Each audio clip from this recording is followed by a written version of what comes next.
Well, my name is Ross Hendry, and I'm the Chief Executive of CARE, which is a Christian organisation working in politics in the UK. And I've got the great pleasure of speaking to Darrell Bock, who's a Senior Research Professor of New Testament Studies in Dallas Theological Seminary. I could spend half an hour, Darrell, just reading out your CV, but you are very eminent in the world of theology. You are the Executive Director of the Cultural Engagement for the Hendricks Center for Christian Leadership there. And in your theology, you've got a background of specializing in hermeneutics and the use of Old Testament in the New Testament, but also it seems you have a passion for the integration of theology and culture, which is what you do at the center. And that's the subject of some of your 40 books that you've published. So with all of that in mind, all of your cumulative experience, tell us a little bit about cultural engagement and how it's evolved or changed over the last 50 years. And is there a difference between the way cultural engagement has changed for Christians between the US and Europe? Yes, well, not only has it changed between the US and Europe, but it also has changed within the US. I like to tell people that we've gone from being the home team to being the visitors, but not just the visitors, we're the rivals who get booed. So that's a massive change. And the church has been slow to adjust to not being in the middle of the culture. Even in the US, there are lots of Christians, of course, in the US as compared to Europe in terms of percentage of the population. In fact, in one of the groups today, in the theologians group, when I said that on an average Sunday in Dallas, 50% of the population is in a house of worship, someone whispered, well, almost with amazement, 50%. And because Dallas is in the buckle of the Bible Belt. And so we still have remnants of a strong Christian presence in one sense. That's very different from Europe. But our culture is very much in the same position as Europe in terms of what influences where the seats of power reside and that kind of thing. And so in that sense, it's very, very similar. So that's changed significantly. And the church doesn't have a theology of cultural engagement. We need one, but we don't have one. And so part of the work that I've been doing in the last 12, 15 years of my career, although I've been a public theologian really since the 1990s, is to think about what does a theology of cultural engagement actually look like? And the first observation to make is when the moment you say, well, what about culture? You've actually already fogged up the question, because we're not a function of culture, we're a function of cultures, plural, that rub against each other. I like to say it's like, I'll take you back to your geology class, it's like plate tectonics that rub against each other. And when the plates build up enough pressure, you get an earthquake. And so, and you have different people pulling on each other on different ways. And that has manifested in our tribalism that exists in our world, et cetera. And yet the church has to cope with how do we minister and represent Christ in the midst of all these different options, which I compare to a Middle Eastern bazaar. And when I think about this, I think about the bazaar that I went to in the Middle East, where the barker for one of the shops said, the fastest way to your mother-in-law's heart is in my shop, which of course assumes that I cared about my mother-in-law.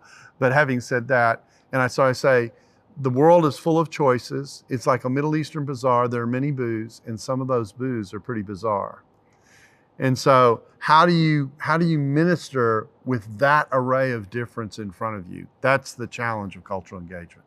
We may come back to explore the difference between the US and Europe in a little bit, but it's interesting you say that we don't have a theology of cultural engagement as Christians, because often we default to assuming that we do, and that doctrine and theology is often sort of war-related, the culture wars we talk about a lot. Is the idea of a culture war damaging to our mission as Christians? Short answer to the question is actually yes. The theology of cultural engagement that we have is the world is pitted against the church, which actually is a biblical theme. However, how God engages with people whose backs are turned is a very, very important question. So I like to go to 1 Peter chapter 3. And in a very famous passage is verse 15. Most people know it because it's in a memory verse program, if almost any memory verse program will have this verse of setting Christ apart as Lord in your hearts, and be prepared, always be prepared to give a defense for the hope that is in you. And the word of defense is where we get our word apologetics from. And so, and hope, it's interesting that hope is wrapping up what our faith is in a single word. And so I tell people, when we're engaging with people, we're supposed to be positive. We're supposed to be giving people hope. Even people outside the church, we're supposed to give them hope. And then the passage goes on, because usually a period comes at the end of that. It goes on to say, yet with courtesy and respect, or with meekness and fear, or reverence is the idea. The two words are prautes and phobos, and it's meekness and fear. You know, the beginning of wisdom is fear of the Lord, that kind of idea. And then it goes on later on to say, and why do we do this? Well, we do this because Christ died for sin, the just for the unjust. And then Christians want to read it as to bring them to God, assuming that we're already there. Well, no, the idea is, no, we're going to bring you to God. And so the reminder is, there was a day when your back was turned to God, and you were opposed to him, and you were on the opposite side. You were the different voice in face of God's will. And God tapped you on the shoulder and said, in effect, here I am. So we're never supposed to forget where we came from as we engage. And when we're engaging with someone who thinks differently than we are thinking about, oh, I was in that position at one time, and look at how gracious God has been to me. And you start from there and work out. So this conflict, which we tend to use as the default, actually works against the tone of the way you engage. And the tonal part of what we do is as important as what we say. So Darrell, you're there in Dallas for much of the year, and I could accuse you of being doubly insulated from the real world in terms of being in the Bible Belt and in academia. Yep.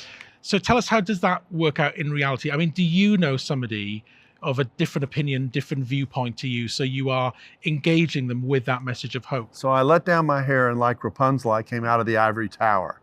All right. And what hair I have.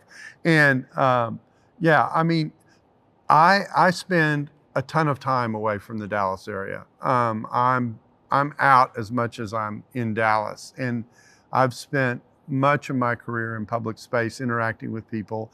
I did my doctorate in Aberdeen in Scotland.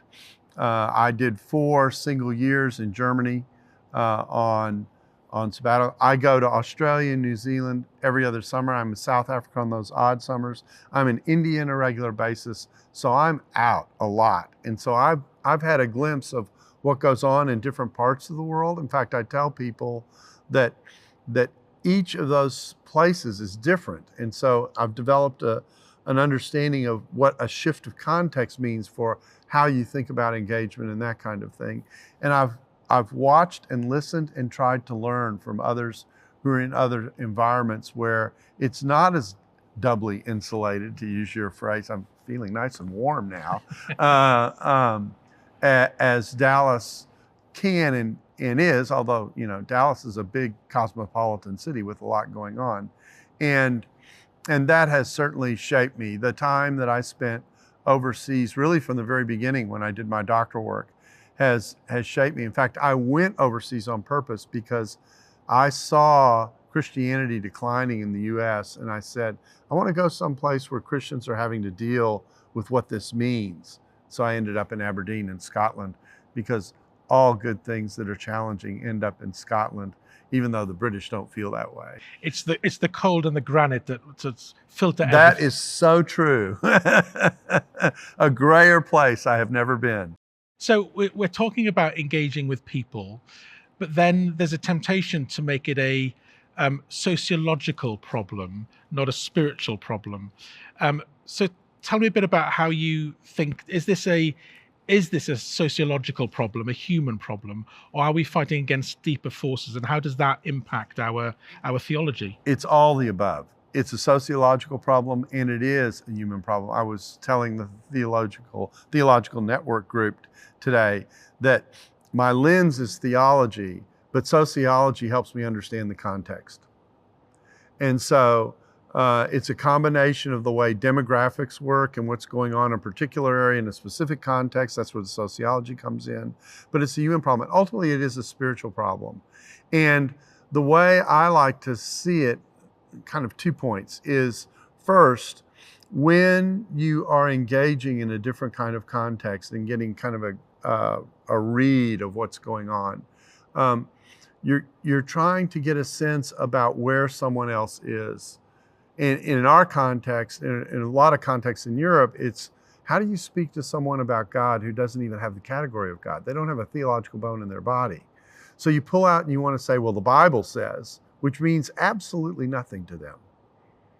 So when you're sharing Christ or reflecting Christ, you're actually trying to create categories they currently don't have. So how do you do that? So it's definitely a spiritual problem. And the redefinition that has for culture war is, culture war says, I'm like a battalion coming against another battalion. I need to crush them. I need to defeat them. And we actually intellectually probably frame our discussions. I need to win that discussion, convince them intellectually that what's going on. But what the Bible is telling us is, no, our struggle is not, this is Ephesians 6, our struggle is not,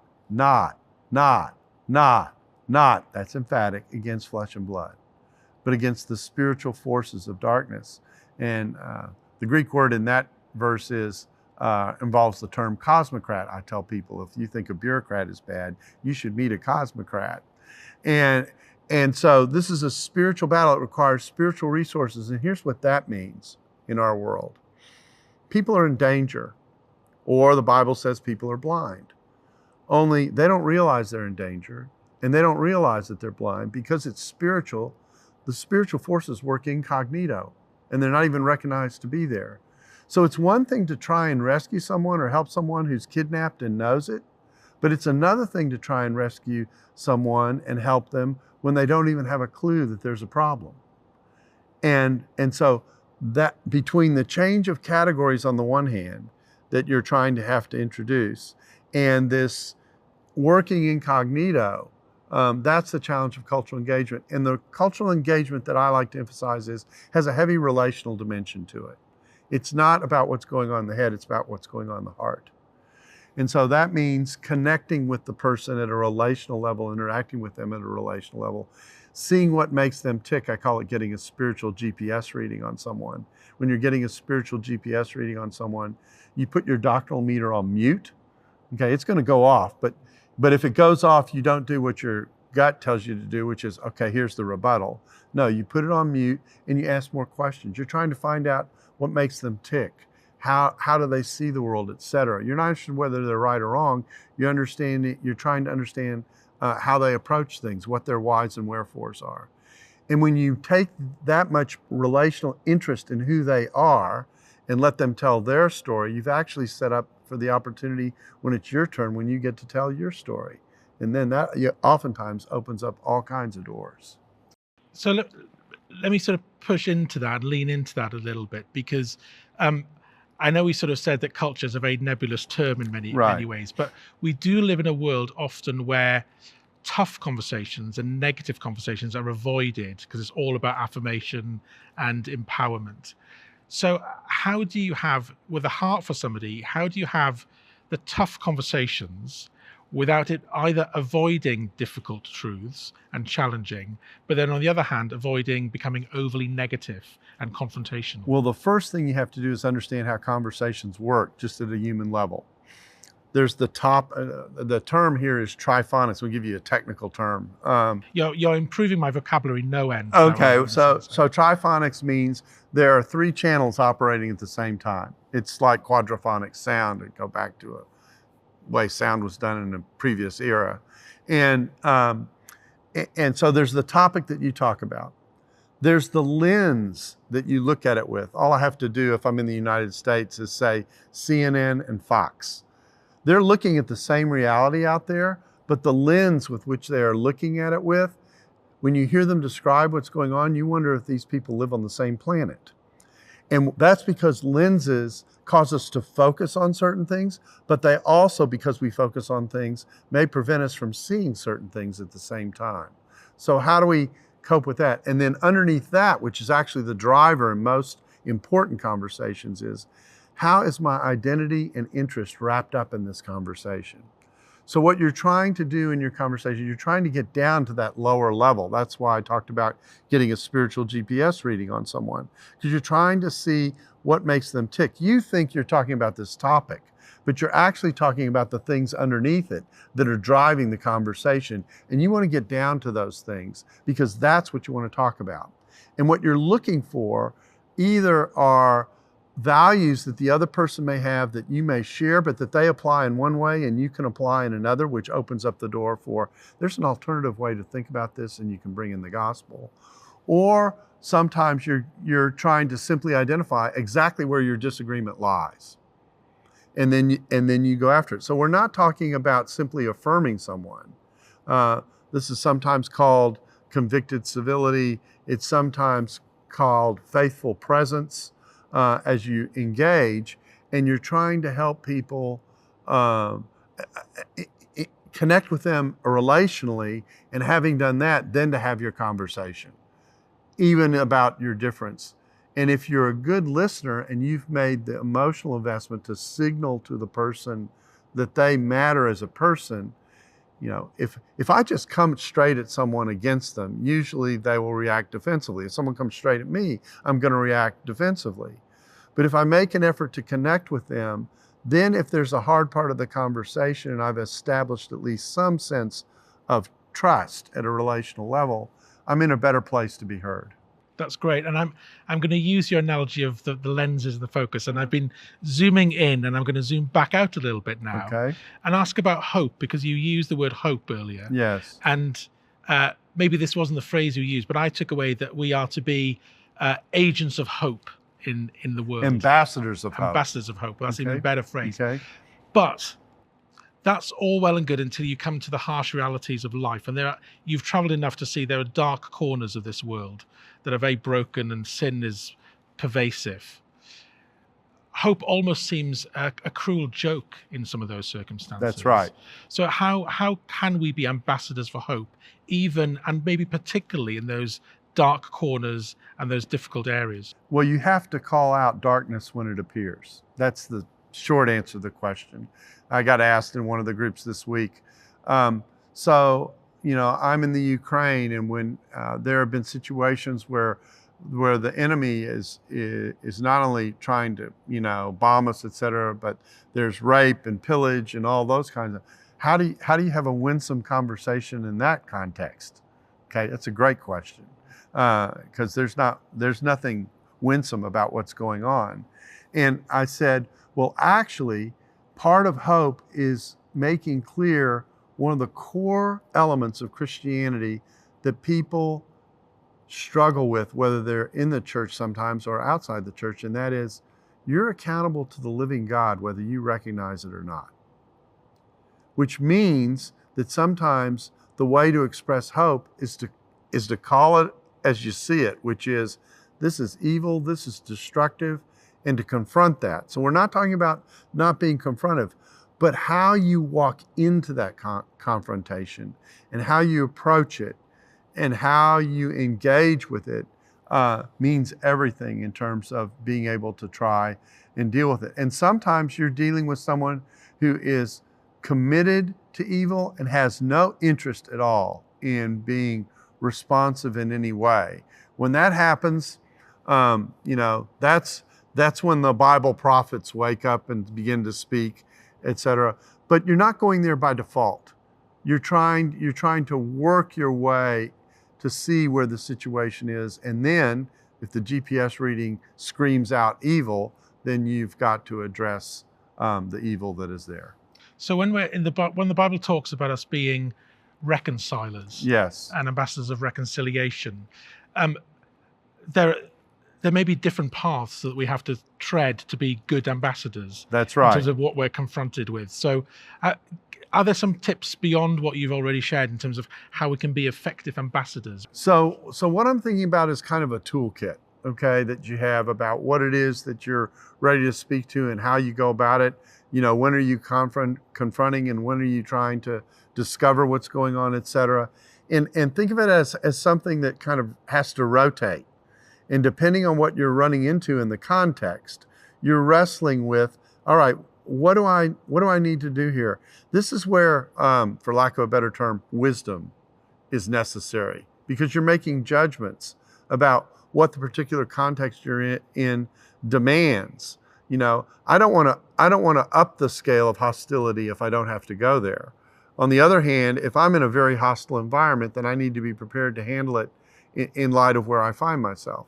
So there's this constellation of I guess virtues that you're wrestling with in terms of honesty, directness, seeing the world in a way that lays out the biblical concerns, trying to establish empathy and reach out to the person, but then depending on their reaction, and then you apply it accordingly. And this is why the different contexts that we find ourselves in the world are so important, because I don't do the same thing everywhere. Here I'm reminded of a text in 1 Corinthians where the question is, should I eat meat offered to idols? Okay, which is, you know, most of us don't have that problem today, although parts of the world where they still do have this question. And the Bible, interestingly, gives 4 answers to the question. The first answer is, in the marketplace, buy the meat. Don't ask any questions. Enjoy the food. In the second situation, I'm in the temple. The question is, what are you doing in the temple to begin with, much less eating meat offered to an idol? In the third, you're at someone's house and they're offering you dinner. And so it may have been offered to an idol, you don't know, but the instruction is eat. And then someone at the dinner table mentions the fact, oh, that was offered to an idol, all of a sudden you're on a diet. And so 4 different responses depending on the context in which this thing has been presented to you, requiring the skill of being able to adapt to what it is that's been brought in front of people's attention as you engage. Now, the skill to adapt is definitely one that I have to learn in order to deal with politicians. Yes. And the world that I inhabit is a public square that is getting increasingly adversarial with political confrontations. What are your thoughts, Darrell? And do we avoid those political controversies and political confrontation? Do we run away from them, or do we engage with them? What are the tips of when to avoid, when to engage, and how we do that, beyond what you've already said, which has been incredibly helpful? Well, our world is incredibly tribal. It's become more tribal all the time, whether it be nationalism or political ideology or whatever. We're in a highly tribalized situation. The Christian, I think, is trying to occupy a space and says, I don't care whether you come from the left or the right, the middle, above, or below, okay? We try and step in a way that says, this is the best combination we can deal with in terms of the particular issue. I actually think issues in the public square can be divided into 3 types. So the first is what I call a genuine worldview clash. That is where the starting points are so absolutely distinct, there's very little common ground. And today there are 2 issues that particularly occupy that space in my mind. One is the abortion debate, which becomes a debate about personal freedom and personal choice versus when life begins. And the other is the sexuality discussion, particularly same-sex marriage and those kinds of issues. Those are the hardest conversations to have because the starting places and what's valued in the discussion is so different in terms of the way people approach it. Second category is what I call same goal, different route. That's racial reconciliation. If I ask people on the street, should the races be reconciled? I'd get very high numbers. I think it's just an abstract question. Numbers so high, politicians that you mentioned would say, ooh, I'd like those approval numbers, all right? But if you ask the next question, how do we get there? Now you're into your conversation. But at least you have the same goal. So that conversation theoretically should be easier. The third one is where I think most of our political questions lie, and that is, we live in a dysfunctional world. We live in a fallen world. We know that in a fallen world, things don't align the way they were designed. Creation doesn't hum as it ought to. And so things are dysfunctional. And so that means there are values that can collide as opposed to being aligned or well aligned. Well, what happens in our politics is each political party picks the value that they like, and then they try and neutralize or minimize the value that's colliding with it. And then we never have the discussion that we need, which is how do we get these values, which both exist, in better alignment? In some problems, it's more than two values that are colliding that need to be aligned. But if each side is polarized and says, here I stand, I can do no other because this is my value, and the other person says, no, here I stand and I can do no other because that's my value, you get your polarization. Well, I'm certainly going to take that away. And I want to sort of finish, Dal, by getting personal again, if I may. So gentleness, patience, kindness, those are virtues that we are meant to inhabit and grow into and cultivate within us as fruit of the Spirit. Just give me an example, maybe a personal example to you where you've either seen or experienced yourself where those virtues that maybe the world sees as being very weak actually can be very powerful change agents in the respect of hope and our mission. I think the example I would bring up would be a conversation that I had in New Zealand at Laidlaw College on same-sex issues. And it was originally set up to be a debate. And I wrote the people back and said, I don't do debates. I don't believe in debates. I don't want to debate someone. I want to have a conversation with someone. So they had selected a church historian, prominent church historian in New Zealand who was gay, who was in the church. And we were in a conversation at Laidlaw. We actually went out to dinner together beforehand to talk about this event that we were going to be a part of, kind of set the rules with one another, et cetera. And we engaged. And fortunately, he was a spirit in terms of his person that was in some ways much like mine. Really wanted to have a conversation so that people could see what the nature of the conversation and the disagreement actually was. But the interesting part of the event was, as I was going through the biblical text and I was separating an association that's often made, which is like slavery, like women, so sexuality. And I was making the point that analogy doesn't work because when it comes to slavery, you get pushback passages, like the way Philemon is told to handle Onesimus. Or when it comes to women, you get pushback passages, so women doing all kinds of activity, et cetera. There is not a single neutral or much less positive text in the Bible when it comes to same-sex relations. And fortunately, the conversation partner I was in, one, knew enough about the Bible, and two, had enough integrity to say, that's true, you're right, okay? And he said, and so the reason I am this way, and then he gave his reasons. Now, the people who were there to support him were not happy that he made that acknowledgement. But so there's an example where I'm engaged in a form of confrontation, but I'm doing it in a way in which the biblical point is emerging. And that's the best you can do. You need to be faithful to what it is that God has called you to do and to be. And the results of that effort are not in my hands. I like to stay in my pay grade. That belongs to God. Well, Darrell, thank you so much, not just for sharing your academic biblical expertise, but making it very real and applicable to us. In short, thank you for demonstrating what it means to be an ambassador for hope. Thank you.